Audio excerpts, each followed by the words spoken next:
हिमाचल में मुख्यमंत्री सुखविंदर सिंह सुक्खू की अध्यक्षता में शनिवार को संपन्न कैबिनेट मीटिंग में होमगार्ड जवानों के 700 नए पद स्वीकृत किए गए। इन पदों पर जल्द भर्ती की जाएगी। कैबिनेट ने पंचायत चुनाव के लिए रिजर्वेशन रोस्टर नए सिरे से लागू करने का फैसला लिया।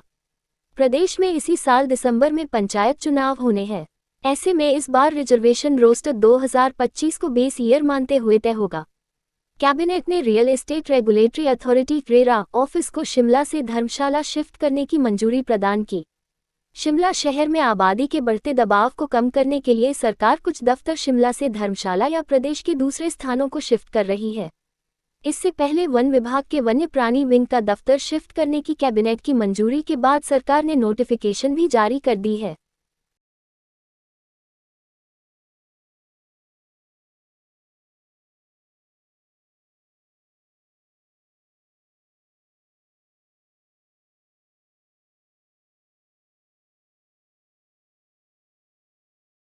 जो है मुख्यमंत्री सुखविंदर सिंह सुक्खू जी की अध्यक्षता में हुई है और जिसमें बहुत सारे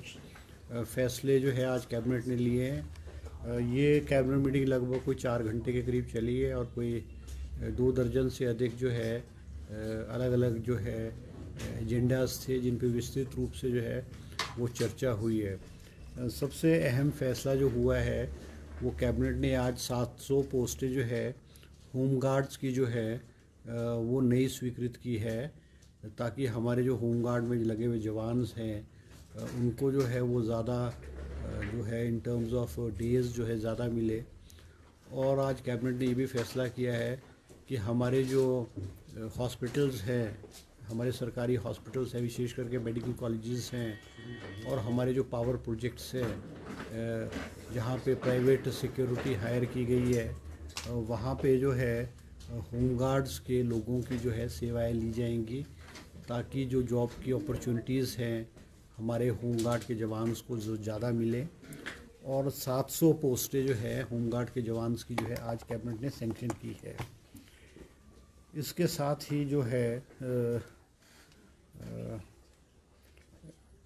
एक हमारे जो आईजीएमसी में की एक मैंडेटरी होती थी कि 1 साल की फील्ड में एसआरशिप जो करते हैं इनके मैंडेटरी 1 ईयर फील्ड में जाना पड़ता था, उसको भी रिलैक्सेशन दे करके ताकि जो मेडिकल कॉलेजेस का जो है काम वो सफ़र ना हो। इसके अलावा हिमाचल प्रदेश में जो ज़िला परिषद के माध्यम से ज़िला परिषद काडर के हमारे पंचायत सेक्रेटरीज थे जिनका कार्यकाल 2 साल के करीब हो चुका था और वो कॉन्ट्रैक्ट पे थे, उनको आज कैबिनेट ने रेगुलराइज करने का फ़ैसला लिया है। ये कोई लगभग 200 के करीब जो है ऐसे पंचायत सेक्रेटरीज हैं जिनको 12,270 रुपये प्रति माह मिलती थी सैलरी। अब इनको लगभग 32,000 के करीब जो है वो मासिक वेतन के रूप में जो है अब इनको मिलेगा। इसके अलावा हमारे जो है 3 पोस्टें जो है हमारे जो है सीनियर एग्जीक्यूटिव ऑफिसर्स जो बद्दी, हमीरपुर और ऊना, क्योंकि इनको जो है म्यूनसिपल कॉरपोरेशन बना दिया गया है तो इनको वहाँ से जो है, क्योंकि अब यहाँ पे एचएस ऑफिसर जो है म्यूनसिपल कमिश्नर लगेगा,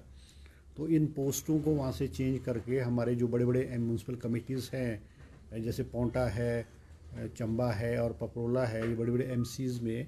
इनकी जो है पोस्टिंग को इनको शिफ्ट कर दिया गया है। इसके साथ ही एक हमारे हिमाचल प्रदेश में जैसे टूरिस्ट का इनफ्लो बहुत ज़्यादा है और हम देखते हैं कि फॉरेस्ट एरियाज़ या सड़कों के किनारे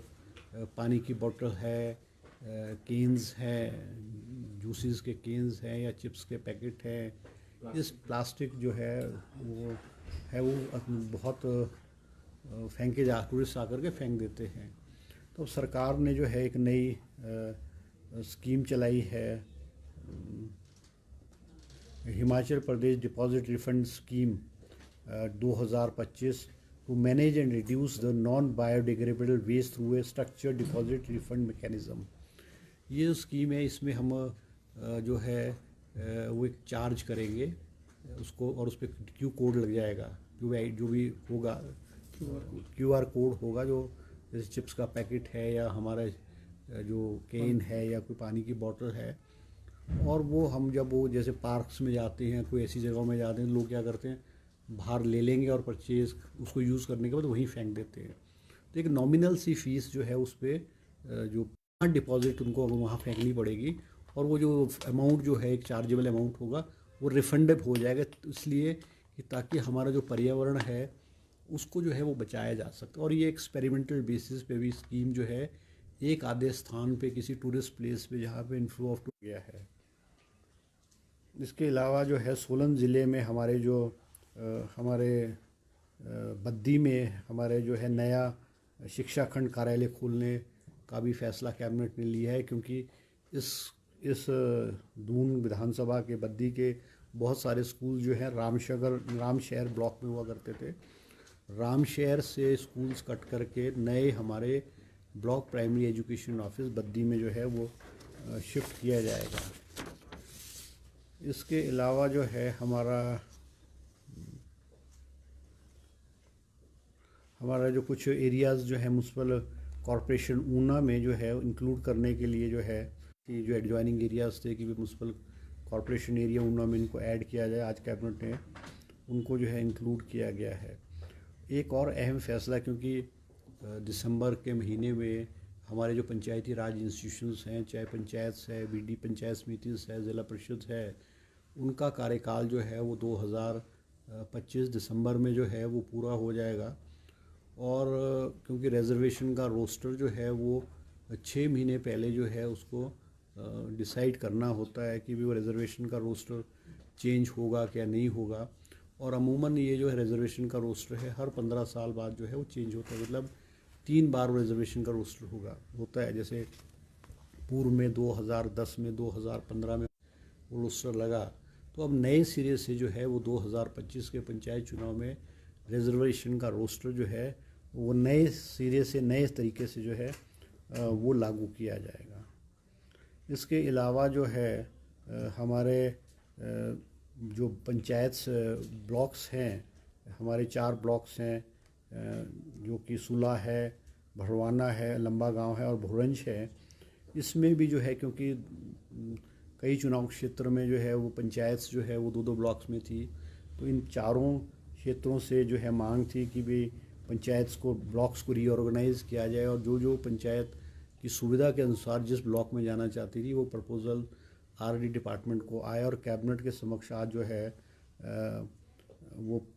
प्रपोज़ल डिपार्टमेंट का आया, और कैबिनेट ने जो है चारों ब्लॉक्स की जो पंचायत जिन की डिमांड थी उनको आज एक्सेप्ट किया है। तो ये चारों ब्लॉक्स में जो है रीऑर्गेनाइज जो है वो किया जाएगा। बाकी अमेंडमेंट है, टाउन एंड कंट्री प्लानिंग में है 2-3 अमेंडमेंट, 2 अमेंडमेंट्स थी, वो छोटी अमेंडमेंट्स थी, वो भी आज कैबिनेट जो है उसको जो है अप्रूव किया गया है। तो ये कुछ इश्यूज़ थे जो आज कैबिनेट के समक्ष जो है आज कैबिनेट ने इसमें जो है फैसले लिए हैं।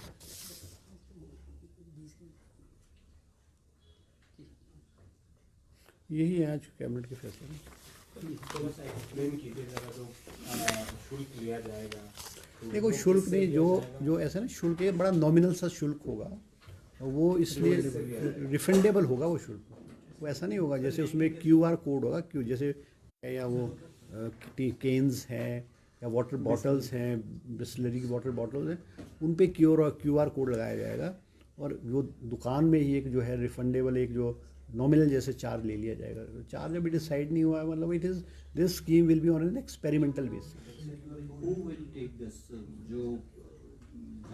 नहीं, वो हम जहाँ से बाय करेंगे वहाँ होगा, और हमारे अपनी जो है कलेक्शन सेंटर्स इस्टेब्लिश किए जाएंगे। मान लो अगर कोई पर्टिकुलर एरिया है वहाँ पे 2 कलेक्शन सेंटर या 3 कलेक्शन सेंटर होंगे, जो है आप जैसे if you will enter that premises या कहीं आप एंटर करोगे, आपने अगर कोई चीज़ खरीदी है तो आपको ये नॉमिनल चार्ज लगेगा, और जब when you will come out of that premises या कुछ एरिया से आप बाहर आओगे, वो आपने उसको एक पर्टिकुलर हमारे जो कलेक्शन सेंटर होंगे वहाँ पे अगर आप डिपॉजिट करेंगे, वहाँ पे उसको फेंकेंगे, तो आपके जो नॉमिनल चार्ज आएगा। ये जस्ट स्कीम एक एक्सपेरिमेंटल बेसिस पे, ताकि हमारी जो सड़कें हैं, हमारे जो जंगल है, हमारे जो पब्लिक प्लेसेस है, वहाँ पे लोग चीज़ों को ऐसे वैसे ना फेंके, सड़कों में ना फेंके, तो एक पर्टिकुलर सेंटर हो जाएगा, वहाँ पे कलेक्शन हो जाएगी। इस उद्देश्य से इस स्कीम को आज कैबिनेट ने अप्रूवल दी है, और एक्सपेरिमेंटल बेसिस पे कोई जैसे कोई प्राइवेट कंपनी है उसको जो है दे दिया जाएगा। क्या कैनबिस कल्टीवेशन पे भी कोई डिस्कशन हुआ? Was matter listed in? नहीं, वो आज चर्चा हुई है, उस पर भी हमारी जो है जैसे आज कैनबिस वाली पॉलिसी पे भी चर्चा हुई है, क्योंकि हमने हॉर्टिकल्चर यूनिवर्सिटीज़ को, एग्रीकल्चर यूनिवर्सिटी को और हॉर्टिकल्चर यूनिवर्सिटी को कहा था, मगर आज कैबिनेट ने जो है वो कहा है कि उसमें बड़ा डिले हो चुका है। और जो और स्टेट्स है, बहुत सारी स्टेट्स ने जो किस टाइप की जो है कैनबिस उगाई जाएगी, वो बहुत सारी स्टेट्स ने और बहुत सारे देशों ने वो किया है। तो आज कहा है कि नेक्स्ट कैबिनेट में जो है आज हॉर्टिकल्चर डिपार्टमेंट को भी कहा है कि जो पॉलिसी है, किस प्रकार की पॉलिसी होगी, क्या शुल्क होगी, किस तरह से जो लाइसेंस इशू किया जाएगा, उस पर एक इनफॉर्मल चर्चा हुई। कोई ऐसा नहीं है कि कैबिनेट का वो आइटम नहीं था, और एक जो है वो चर्चा की गई। और आज पावर की प्रेजेंट जो हमारे पावर के प्रोजेक्ट्स हैं, पुराने पावर के प्रोजेक्ट्स हैं जो अधर में लटके हुए हैं पिछले 20-25 साल से, उनकी भी आज कैबिनेट ने, पावर डिपार्टमेंट ने प्रेजेंटेशन दी है। और चीफ सीएम साहब ने उनको कहा है कि भाई उनको किस तरह से उनमें तेज़ी लाई जाए, कोई रिलैक्सेशन देने जाए, या हमारा जो ये 12, 18, 30% वाला है उसमें विस्तृत रूप से चर्चा। और कैबिनेट में मुख्यमंत्री जी ने हिदायत दी है कि नेक्स्ट कैबिनेट में एक जो लटके हुए हैं कितने परसेंट कौन सा प्रोजेक्ट हो गया है, उसकी कैबिनेट में प्रेजेंटेशन दी जाए, और उनके क्या क्या डिमांड्स हैं और उनको क्या क्या प्रॉब्लम्स है, उसके बारे में विस्तृत रूप से नेक्स्ट कैबिनेट में चर्चा हो। सिर्फ कैबिनेट सब कमेटी बनी थी खर्चों को कम करने की डिप्टी सीएम की अध्यक्षता में, उस पर चर्चा? उस पर कोई चर्चा नहीं हुई, उस पर कोई आइटम नहीं था, मगर फाइनेंस डिपार्टमेंट ने आज ज़रूर रिक्वेस्ट की है कि वो जो कैबिनेट सब कमेटी की रिकमेंडेशंस है उस पर इनफॉर्मल चर्चा ज़रूर हुई है। उन्होंने कहा है कि जैसे एजुकेशन डिपार्टमेंट में भी कहा है कि एजुकेशन डिपार्टमेंट में जो टीचर्स हैं उनकी जो रिटायरमेंट है with in that financial year ना हो, एकेडमिक ईयर में ना हो, क्योंकि अमूमन ये भी देखा गया कि बहुत सारे स्कूल्स में कोई एक ट्रेड चल रही है, चाहे साइंस की चल रही है, फिज़िक्स, केमिस्ट्री, बायो, मैथ्स की चल रही है, एक प्रोफेसर, एक टीचर रिटायर हो जाता है तो सारे के सारे स्टूडेंट्स को वो सफ़र करना पड़ता है। तो एजुकेशन डिपार्टमेंट की तरफ से भी एक आई है कि भी कम से कम जो है एकेडमिक ईयर में टीचर्स की रिटायरमेंट ना हो, उनको एक्सटेंशन दी जाए। और इस तरह के जो पहले भी एक बार 2010 या 11 में भी इस तरह की पूर्व में जो भारतीय जनता पार्टी की सरकार ने भी एक्सपेरिमेंटल बेसिस पे एकेडमिक ईयर में टीचर्स ना रिटायर हो किया, मगर ये एक प्रपोजल ज़रूर हुई है। तो सरकारी लंच डिनर और दूसरा सब इस पे कोई चर्चा नहीं। सर बहुत सारे दफ्तर जो हैं वो शिफ्ट किए जा रहे हैं डीकंजेशन के नाम पे, तो आपके विधानसभा क्षेत्र के साथ जो विधानसभा क्षेत्र लगता है वहाँ भी औद्योगिक एरिया है, आपने भी सुझाव दिया है कि इंडस्ट्री का दफ्तर जो है वहाँ शिफ्ट कर दिया जाए? देखो ऐसा ना, जो भी ऑफिस जाएंगे वो एक पर्टिकुलर प्लेसेस पे, बड़ी जगहों पे जाएंगे, चाहे सोलन है, चाहे मंडी है, चाहे कांगड़ा है। अगर आप ये कहोगे कि हिमाचल प्रदेश के कोने में कहीं चले जाएंगे तो उस हिसाब से मतलब एडमिनिस्ट्रेटिव पॉइंट ऑफ व्यू से भी जो है देखा जाएगा। और सबसे बड़ी बात है, किसी भी ऑफिस को शिफ्ट करने के लिए लोगों की सुविधाएं जो हैं, जहां लोगों को इनकन्वीनियंस ना हो और सेंट्रल प्लेसेस पे हो, वो मंशा वो रहती है। क्योंकि ऑफिसेज अगर जाएंगे भी तो वो डिस्ट्रिक्ट हेडक्वार्टर पे जाएंगे, वो कोई स्टेट लेवल से ऑफिस उठ के कोई ब्लॉक लेवल पे या सब डिविजनल ऑफिस पे थोड़ी जाएंगे, वो तो डिस्ट्रिक्ट लेवल पे जाएंगे। और ख़ास करके हमारे जो बड़े बड़े शहर है जैसे मंडी है या धर्मशाला है या इस तरह के यहाँ जाएंगे तो आपके डिपार्टमेंट से रिलेटेड एक सवाल है। दो मेजर अच्छा, एक वो मैं आज भूल गया बात है क्या, जैसे माइनिंग डिपार्टमेंट में ना, क्योंकि हमारे कुल्लू में 2023 में बड़ी बारिश हुई थी, उसमें बहुत भारी नुकसान हुआ था और ब्यास की वजह से आज कैबिनेट ने जो है फॉरेस्ट कॉरपोरेशन को ग्रेजिंग करने के लिए जो है वो अनुमति प्रदान की है कैबिनेट ने, और उसकी जो औपचारिकताएं हैं वो पूरी करें, मगर कैबिनेट ने आज उसमें अनुमति अपनी दे दी है।